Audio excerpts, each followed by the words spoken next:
Reka ngushimire aho uri hose wowe uduteza amatwi n'inkuru igezweho, inkuru itari nziza ivuga ko icyorezo cya covid cyaba cyongeye kugaragara mu Rwanda. Ni itangazo ryashyizwe hanze n'ikigo cy'igihugu gishinzwe ubuzima RBC Rwanda Biomedical Center. Icyorezo cya covid-19 ntikigeze gishira burundu, ariko ntigihangayikishije u Rwanda ruri mu bihugu bifite ubwirinzi buhagije hagendewe ku mubare munini w'abakingiwe covid-19. Ubwiyongere buri guterwa na virusi ya influenza na covid burasanzwe igihe hagendewe ku mubare munini w'abakingiwe covid-19. Ubwiyongere buri guterwa na virusi ya influenza na covid burasanzwe igihe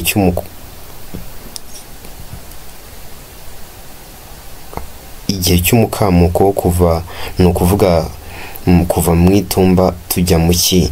Rero akaba ariyo mpamvu ngo iki cyorezo ushobora kuba atari ibintu bihangayikishije cyane igihugu cy'u Rwanda. Ni amakuru mabi, ariko leta iratanga ihumure ibwira abanyarwanda ko atari ibintu bihangayikishije cyane kuba icyorezo cya covid cyaba cyongeye kugaragara mu Rwanda nyuma yaho hari abantu bagiye bapimwa ku buryo butandukanye. Reka inkuru tuyinjiremo ku buryo burambuye.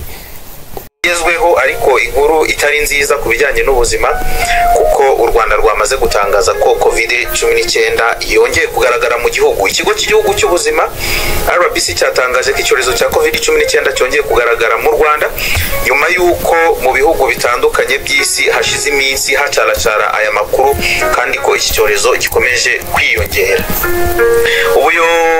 Umuyobozi mukuru wa RBC ni Professor Claude Mambo Muvunyi yabwiye igitangazamakuru cyo mu Rwanda ko nyuma yo kubona ko icyorezo cyongeye kugaragara mu bihugu bitandukanye hakozwe isuzuma rigamije kureba uko byifashe mu Rwanda. Nuko rero avuga ko mu bipimo byafashwe bigera ku 16 byagaragaye ko abantu bangana na 0.7% byabo ngabo nyine bapimwe basanzwe baranduye covid-19, ndetse ubu ngubu bakaba barimo kwitabwaho. Mu magambo ye yavuze ati, tukimara kubona ko habayeho ubwiyongere bw'abanduye muri Leta Zunze Ubumwe za Amerika, twakoze isuzuma dusanga hari abantu banduye bagaragara. Avuga ko u Rwanda rwiteguye gukomeza guhangana nayo ku buryo budakwiye gukura umutima abanyarwanda. Ati nta kintu cyadutera ubwoba gihari, kuko ababonetse ntabwo barembye, ni ibintu bisanzwe by'ibicurane, ariko na covid-19 bari munsi ya 1%. Mu mpagararizi twafashe izigera ku 16,000. Nakubwira ko rero hashize iminsi hari ubwiyongero bwa covid-19 nk'uko bitangazwa n'ibitangazamakuru bitandukanye. Rero ubwiyongere bukaba bwaragaragaye mu bihugu by'Ubwongereza na Leta Zunze Ubumwe za Amerika. Ubwoko bushya bwise NB1.1.8.1 ubu bubarirwa ku kigero c'10% by'ubwandu bwose buri ku isi, kandi bwamaze kuboneka muri Ireland y'Amajyaruguru na Pays de Galles. Nubwo bitaragaragara ko iyi virusi nshya ifite ibimenyetso bikabije kurusha ibisanzwe, inzobere zivuga ko ishobora kwinjira mu turemangingo byihuse. OMS yo rero ivuga ko covid-19 ikomeje kwihinduranya guhera muri Mutarama na Gicurasi muri umwaka wa 2025. Ubwoko buriho muri iki gihe buvugwa ko ari bwo bwihuta cyane mu gusakara mu bantu. Nakubwira ko rero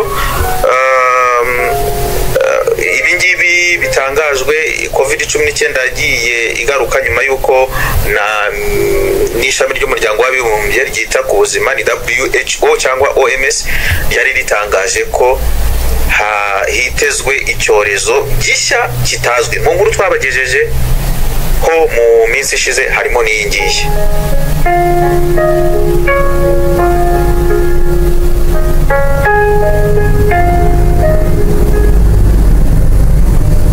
Ishami ry'umuryango w'abibumbye ryita ku buzima OMS cyangwa WHO ryaburiye ibihugu bitandukanye hirya no hino ku isi ko bigomba kwitegura guhangana icyorezo gishya gishobora kwibasira isi yose muri rusange mu gihe cya vuba. Iki cyorezo rero OMS yavuze ko biteganyijwe ko kizaza vuba.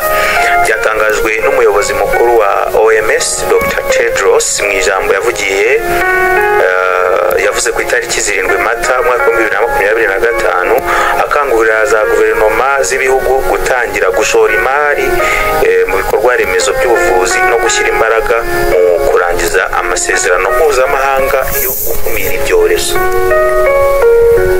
Dr. Tedros mu magambo ye yagize ati icyorezo gishya gishobora kubaho mu myaka 20 cyangwa irenga, cyangwa gishobora kubaho ejo, ariko kizabaho kandi uko byagenda kose tugomba kuba twiteguye.